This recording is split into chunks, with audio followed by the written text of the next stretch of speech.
Is it recording? Yes, it is. Oh, goodness, I didn't even write down my intro. Hello, ladies and gentlemen. I'm your host, Kevin, joined today by Lenz and Matt, and welcome to the Blender Podcast, episode 17, I believe. It is currently March 12th, 2020, 7:10 p.m. Pacific Standard Time at the time of this recording, and we hope you guys are staying safe and healthy during this coronavirus outbreak. It's very sad stuff, very scary, but we'll push through it. So, we got a little themed podcast today, if you can't tell by the image or the thumbnail. It's a little Splatoon themed podcast, and us three here have a fairly good history with Splatoon, not to mention all the other guests do, who have appeared, more so than others. But before we hop into this topic, let's go into our What's Up Week, just to maintain our mainstay segment. Okay, What's Up Week? You can either talk about this week or last week or any other week. What's up week? What the heck is up? Who wants to go first? Ladies first. Okay, I'll go. All right. Okay, I see how it is. Go for it. Okay. You do you, man. All right. So everyone's working and everyone's dying. I work in the epicenter of the virus. That's pretty cool. I also live near another outbreak, which is also cool. But you know, there's no traffic on the way to work. I get there like under 30 minutes, which is crazy. It normally takes like 40 to 50 minutes on a bad day. I just been working, just been chilling out on the weekends. Last weekend, I literally got back on Sunday because I've been out since Friday, and I was making dinner for myself and lunch for the very next day, and I was so brain dead, I cracked an egg into another egg. I was like, come Wait, on, what? man. Yeah, like I cracked an egg, and then I put it on top of another egg that was already cracked. So I'm like, what? Hello? So that's my... I admit, I thought you were going to go a different angle there. I thought it was going to be a little less calm than what you were starting out with. No, I've just been dying mentally. Physically, I've been fine. Surprisingly, I've been fine. There's less people at the gym, I see. which is crazy, but I've been fine. That's my week. Who wants to go next? No, go. I might as well just focus on this week because that's pretty much where everything, at least where I'm at, has picked up with the current pandemic. I'm basically going to be out of university for like a month because of the pandemic. No face-to-face instruction for a solid couple of weeks, which also coincides with spring break. Since I also work on the university, I'll also be not working then. Ooh. So I'm just trying to figure out what to do, I guess, over the next few weeks more than anything. I'm more or less just hoping Best Buy stays open so I can at least drown in Animal Crossing. That's right. That comes out Hey, literally next week. Yeah. Yeah, we got only a week left. Only a week great. So, but on a more positive note, though, I at least finished out a bunch of work before spring break even hit, Yeah. and a lot of the work I got back has ended up being really great. Been crushing some midterms, feeling really good. Heck yeah, dude. Hey. Good stuff. So yeah, that's my week. Nothing really exciting on my end. I've recovered from sickness. Thankfully, not a coronavirus. And last time I was on this podcast, I mentioned that I was starting a diet. Well, I've lost a total of 30 pounds so far. Oh shit. And I plan to keep it up. Hell yeah, dude. Hey. And That's really it. on the last episode you were on, it got cut in half because what's it? Audacity crashed on me and it lost like all the like half the audio, so I could only put out like half an hour of content. So that's why episode 13.5 was literally half an episode. But Understandable. hopefully you'll be here for a full round. So, Splatoon 2. I guess Splatoon in general. So what prompted me to think of this topic is there's this YouTuber called King K, and he does like retrospective videos or just like review videos of a series, like a game series as a whole or specific games, and he like gets real in depth about how they are, and he gives his opinions, and he has this like really deep voice, and it's just kind of soothing just to put on the background for like either 20-40 minute long video and like get his opinions. Although I don't agree with what he does, I do like the way he presents himself and the content. And I've also been listening to this podcast called Xenochat, and they go in depth, like they go really in depth about like video games and stuff about the Xeno series. So I'm like, you know what? Let's do a little imitation of that, but like with Splatoon. We're not doing research. This is just all based off our experiences. So these questions are really just to get how we know, or to know how we got into Splatoon and whatnot, and our little personal opinions about it. So so for like before Splatoon 2, there's Splatoon 1, obviously, and this was obviously a shooter at first, and everyone was confused. And before delving into the shooter genre Nintendo did, what was your guys' like history with shooting games in general? Back when I was young, I played Halo 2 as my first shooter, like on original Xbox. I think this was like, I don't know, 2006. And even though I've been casual about gaming, I've been playing shooter games for a long time, and that's pretty much it. Nice. Before Splatoon 1 came out, I had little to no experience with shooters whatsoever. It's never really anything my family ever really grew up with. It's just we didn't have consoles for them. Growing up, mainly family just usually just got whatever Nintendo console was on the market, and pretty much called it a day at that. So when they announced new IP, it just happened to be something like this. I figured, why not pick it up? Heck yeah. Bust down. As for me, I think it was Black Ops, and I played a lot on my sister's PS3, and then I wanted my own copy, but I didn't have a PS3 at the time. So get this, they had Black Ops for the Wii, and that was a trip. You can literally turn your pistol sideways if you turn your Wiimote sideways.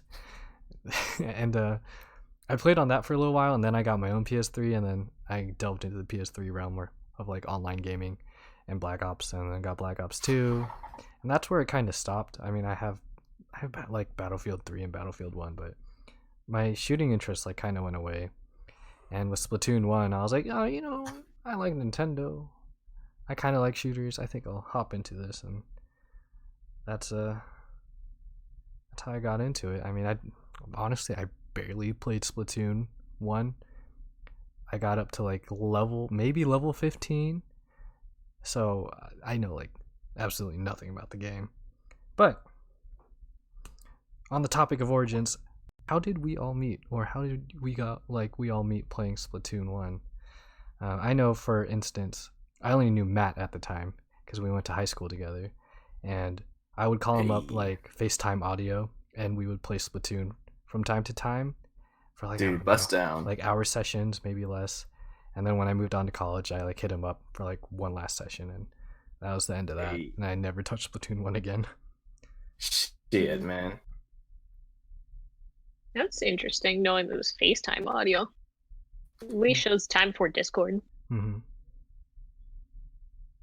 So I met Lens in Splatoon, and I remember the exact map that we were on. It's Hammerhead Bridge, by the way. This is like September 2015. I don't remember the exact date. Probably late September. Mm-hmm. And Lens and I engaged in what was called a squid party, where you basically go in a squid form and then humanoid form rapidly, and you just do it around people. And she and I would do that together sometimes, but then she'd kill me as well. Oh. But I still added her, and 5 years later, we're now on a podcast together. So bust down. Oh shit, 5 years? God damn. Yeah. That's a long ass 5 time. years, dude. Nearly 5 years at least. Damn. We're old. Oh God damn. Okay. That's pretty But yeah, cool. I mean, that pretty much summarizes it because shortly after that, I hit up Matt on Miiverse and basically, Yeah, yes, slid into his Miiverse out of DMs. all things. Um, and kind of, but like more or less, it ended up with me heading over to Discord, where I just like ended up being a lurker for like a solid bit, but then over time stopped. Interesting. Hey. So I did mention I only got up to like level 15, and I like only knew the basics of Splatoon 1. How far did you guys get into it? Like, were you like casual players? Were you hardcore? What kind of gamers were you? I was very casual at first, but I also was using the stick controls strictly because all the shooters I played were on console and on a controller. So I was used to that. But then I eventually converted to motion because honestly, that's probably the most optimal way to play Splatoon. And I reached a max rank in Splatoon 1, it was like S plus. And then I met a bunch of people and we were trying to be competitive, but we stayed casual mainly. And there's this one big tournament that was coming up, and we were trying to practice for it. But over time, I realized that I was really enjoying playing a game just casually, even if it was just like semi-competitively or semi-hardcore. It was fun, Okay. just like that. And though we did play that big tourney, we ended up disbanding our team afterwards due to a multitude of reasons. But overall, I would say that I'm kind of a semi-casual. I don't know how to describe it because I will admit that I'm a tryhard. But other than that, I'm not gonna dedicate my time to like outright competitive Splatoon because that's a thing, and It's the pretty scene trash. gets pretty intense. Yeah, Yeah. true. You're not wrong. We'll get into that later as the podcast goes on, but I think when it came to Splatoon, I was pretty casual for the most part. I mean, I did my best whenever I was in like matches or whatever, but at the end of the day, like, um, I don't know. I was really kind of just doing it for the heck of it, and probably the most progress I made would have been with story. I mean, completed the story, got all the sunken sea scrolls, or what they are called. So The things that you gotta find in the story mode. So. did you so you played the story a lot? I take it you did too, Matt. Did you guys actually follow the lore in Splatoon? They have lore. Oh, It's yeah. mainly a multiplayer game. So for those who don't know, it's Yeah, I'd say so. Though it was pretty straightforward, and you just like shoot things, and then hey, next level, then you repeat. But there was a little bit of story, and if you just played the story mode normally, like it was just that. It was just you played some levels, but there are these things called the sunken sea scrolls, and I think those are very important to the experience of single player because they add some tidbits of story to the game, like some history. Like you might learn how the Inklings came to be, how they all functioned back then, all that jazz, and really added to the lore. Yeah, like I've been playing Splatoon 2 for like when it came out 2017, so about 3 years ago. I've been playing for like 3 years and I like never touched the story, so I know nothing about like the lore or the story of Splatoon in general.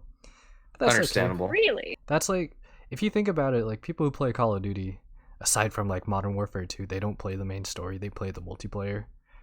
I mean, fair, yeah. Same with like other games like Battlefield. Like, would you play the campaign for Battlefield? No, fuck no. Okay, so obviously, as someone like myself, I was not very involved in the Splatoon community. But what can you guys offer me as a perspective, or what can you offer the audience a perspective of the early community, like Splatoon 1, before we dive into 2? Oh God, this is somewhat of a rabbit hole, but I've experienced both the casual and the competitive communities, and let me just say, it's like I don't know, a pick your poison kind of thing. Because I I personally wouldn't fit into both of the communities because I didn't really like how people were. Like the casual people, they're they seem nice at first, but then there's this Game Awards show, and Splatoon was up against Call of Duty and Halo, and Splatoon ended up winning the award. And you know, it was like good for Splatoon. Honestly, loved the game, and I played the games that Splatoon was up against, and they're all right. But at least in the circle I was in, there's like this big Splatoon Facebook group. They were gloating about Splatoon's win, like they're like, in your face Halo, in your face Call of Duty, and it's just middle school. I didn't like that at all. These were also grown ass adults saying this kind of things too. And you know, I was thinking to myself, you know, hey, be grateful for those games. They paved the way for Splatoon, and it's because of the competitive. The casual community that I call squid bagging teabagging instead of squid bagging, because you know, on top of them gloating about Splatoon winning, they would keep trying to reinventing the word, like squid dipping, squid jumping. I don't know. They come up with all these weird terms, and it's just like, you know, teabagging has worked for ages, so I decided to stick with that. And then the competitive community, I can sum it up with these two words: drama and ego. I've mentioned earlier that I got in the competitive scene, even though I was super casual, and some people in the team I was in, they were pretty egotistic. Like when they got the most kills at the end of the match, they'd say that they carried the team and whatever. And if you played Splatoon, you would know that Splatoon is a team effort. And I was just so against the mentality of like, oh yeah, one person carried a team, that I ended up like drilling into all my teammates' heads that Splatoon's a team effort. Our wins are a team effort. And I remember I wouldn't say overboard, but I would drill that a lot. And oh god, now that I mentioned it, I saw like I'm part of the problem. No. I just didn't want them to, you know, be so selfish. Of course. And the drama, that stuff like mainly happened in like the actual competitive people. I'd say like the bigger names, and I'm sure it sucked to be a part of it, but it was fun to watch it from a distance. It's entertaining, not gonna lie. But that's my experience with the Splatoon community, both the casual and competitive. But wait, one more thing. I will say that despite that, I've probably met some of my closest friends online from the Splatoon community, so bust down to that. Yeah, no, I was gonna say that too. Splatoon, well, transitioning to Splatoon 2, because we finished our Splatoon 1 topics, is I met some really, really, really, really cool people through Splatoon 2. Hey. And since 2017 and counting, I've been friends with a lot of them, so it's just really, really fun game. Friends, did you have anything to add on that? I find it hard to follow that up, actually. What I'll say, just to put a pin in things, is this. I really thought that the time I had with Splatoon, even though it was on the console that it was, did end up being pretty beneficial in the end of the day. Oh yeah.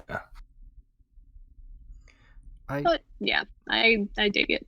The communities were iffy at times, but there's a whole new property now because of it for Nintendo. Hey.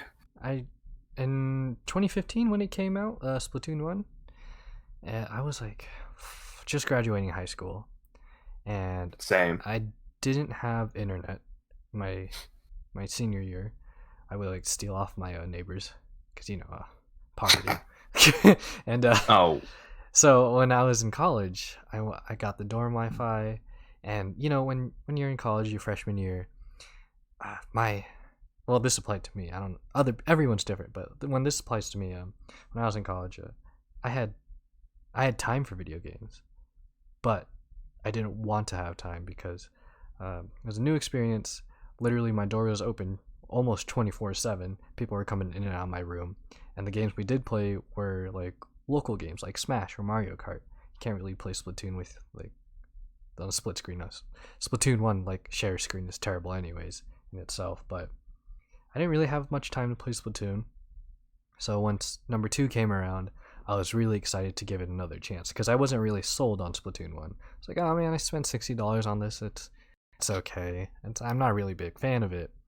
So this kind of sucks, but like when Splatoon 2 came out, I was like in a kind of a rut, and I was like, oh man, this sucks. And then it came out, I'm like, oh man, I have like no motivation to play. And I remember picking it up a couple days after release day, and I go to this 24/7 diner called Sherry's, which is exclusive to Washington and I think Oregon, possibly Idaho, and I think it's a West Coast thing. yeah, Pacific Northwest, Bust down. or Probably possibly is, I West haven't heard of Coast. Yeah, it's all right. You get what you pay for, and I wanted to try this new mode called Salmon Run, which is basically, think of like Black Ops Zombies or Call of Duty Zombies. It's like a horde mode. Enemies come after you, and you have to defend like a base or like defend yourselves and collect eggs and put them in this egg pot. And that was like one of the first modes I played, and I played it online at a Sherry's while eating food. I was like, oh, this game is great. And I also played my first multiplayer match through that Sherry's. So it was looking pretty good. And when I went into college, my junior year, that was like 2017. That's when I started to hit up Matt again. And this is like, Hey. we'd see each other over breaks, but I really wouldn't play video games with him. Yeah. Uh-huh. And I'd hit him up like through FaceTime audio again. And then he's like, hey man, I mentioned this before, but you should really get a Discord. I'm like, you're probably right. So eventually I did download Discord, and I joined this neat little Splatoon server, and I met a bunch of people and got really into it. So Hey. I guess what I'm trying to say is like, what was your like first experience with Splatoon 2 and your opinions about it in the beginning days? Well, I remember just being excited to pick it up off the eShop. Mm-hmm. Like, I was there like night before, like waiting for it to drop because I knew that was going to be a heck of a time. Mm-hmm. But I mean, man, early days I wasn't exactly sure what to expect. I was just excited for all the new changes. Mm-hmm. I mean, like, I don't know, it just felt like a whole fresh coat of paint, really. The only thing I guess that would have affected like perspective going into it would have been the what is it called? Like the pre-start Splatfest that happened? The what? Was it the demo? Yeah, the demo Splatfest, that's it. The Splatfest demo that happened. Mm-hmm. That was the big thing that I think really got people excited for the game. Oh, I remember that. That was fun. Hey. But yeah, I feel like that alongside just general excitement really kind of made the beginning days like pretty solid. Pretty good. Hell yeah. Yeah, for me, I was super hyped for Splatoon 2 because I really enjoyed Splatoon 1. Because for me at least, and it probably applies to many people, like Splatoon 1 was like a secret hit or surprise. And ever since then, I was hooked. And I remember I stayed up on the night of Splatoon 2's release. And I played as much as I could before I ended up falling asleep. I was planning on staying up all night. Mm-hmm. But I focused on the campaign first because that's what I pretty much do with any shooter games or like anything with multiplayer. Like I like to play the story first before I go ham in the multiplayer. Mm-hmm. And eventually I managed to get all the sunken sea scrolls for the campaign. I'd say it was worth it, and you know, it was just a good old rabbit hole from there. I was really excited for all the new changes, seeing what was new, seeing the new gear system, and also playing with a lot of friends that time. So bust down. Yeah, what was interesting to me that Splatoon 2 rang is they updated maps and weapons frequently. I mean, they did that in 1, but this is like where I really got integrated into like the community aspect. Like when I joined Discord and all that, it's like every time the new map would release or a new weapon, everyone would ping each other and say, "Hey, you guys getting on tonight? Are we gonna play?" And like we'd all join a voice call, and we'd like play for hours on end. And I'd literally be screaming at night, like just playing the game, like ah, ah. I still do that anyways, but those are the days, man. And then once the Splatfest started to dwindle down, or like they kept going, everyone slowly lost motivation. Because what's it? When was the last Splatfest? Was it last year? I think it was like 2018. Oh, 2 years or ago. 2019. I'm not sure. It was 2019 because I remember playing it with a friend. Oh yeah. So literally last year, and let's see, 17, 18, 19. It feels so long ago. About 3 years of content, like 3 years of Splatfest, and everyone's just like high and dry, and they're all tired of it. So we all tried to like scrounge up whoever's left and play together, and our squad that was big before kind of like dwindled down over the years, which naturally happens, just sad process. But it was kind of like a good time to play. And recently I had Lens and Matt play with me just to see how it is now. We revisited Splatoon. We played a couple matches of turf. And what do you guys think about it, like since the last time we all played till now? No, I think. Oh, sorry. You go. No, you go. I admit I didn't get in for a lot of matches, just because I archived the data on my Switch for Splatoon. Oh my goodness! You monster! But, I feel like it's definitely in a good place. It's not as lively as it used to be, but it's still a very good game. Mhm. And turf is fun, and if you're going into ranked, I'm pretty sure that's fun as well. I'm not sure how competitive it is today, but it's definitely there, and if you're interested in it, I wouldn't be surprised if there were others. Yeah, I'm with Lens on that. And also, probably one thing that I really liked about the session yesterday, well, I guess just in general, is that Splatoon 2 didn't really feel so changed or like so different. It was just like it was the same Splatoon 2 that we've always been playing. Yeah. Sure, there have been changes here and there, but other than that, it's like it's a game I can come back to at any time, and it's like it's just as I remember it. That's probably an important factor of a game for me, is that if it's like if like for the most part it's the same formula, Mm-hmm. all the familiar formula and love, because I've come from Fortnite, and long story short, that game always changes. Mm-hmm. And so it's really refreshing to just come back to a game that's always been the way it is, and that's not always a bad thing. And what's nice about it is, for a little context, the controls, motion controls versus sticks. Sticks is where you just use the analog sticks on a controller, and motion is when you use the built-in motion control and the analog sticks at the same time, and it gives you more of like a quote-unquote PC gamer accurate feel. It's like essentially you're using a mouse, but like you're tilting a controller, and learning how to do that, like Matt said, it's significantly better.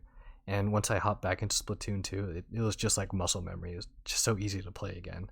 And I'm probably like one of the lower tier players out of like the entire group, but man, it was fun. It was really fun playing again, just revisiting it. But oh yeah, I mean, this is like a short podcast. I just want to explore like this avenue of just being video game centric. But hey, I mean, expect more in the future. Like, Lens.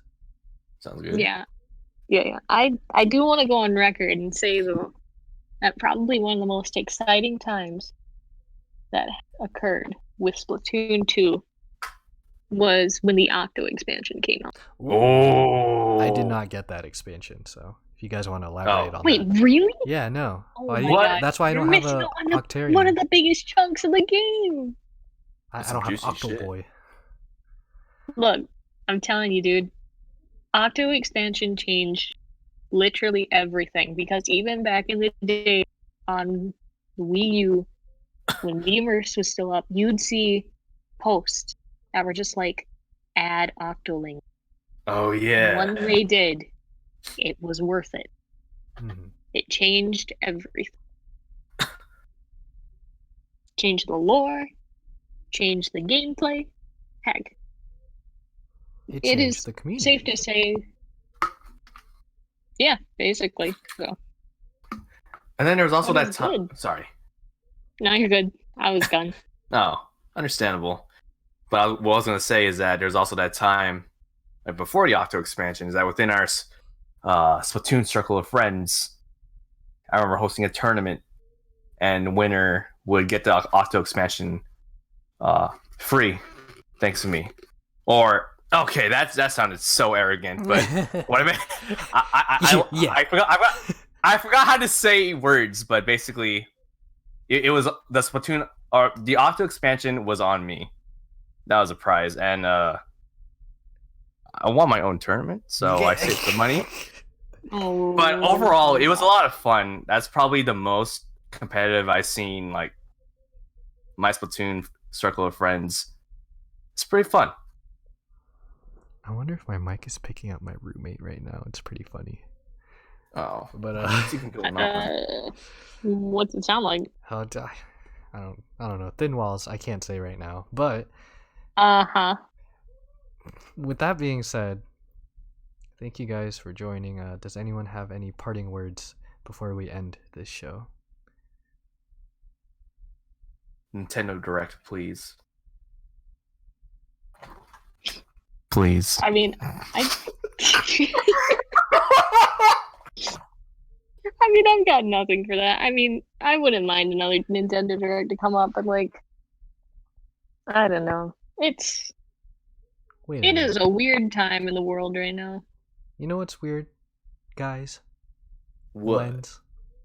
Yes. Online shopping. Okay. What about it? Just kidding. We're not sponsored. All right. Say bye, everyone. Bye. See ya.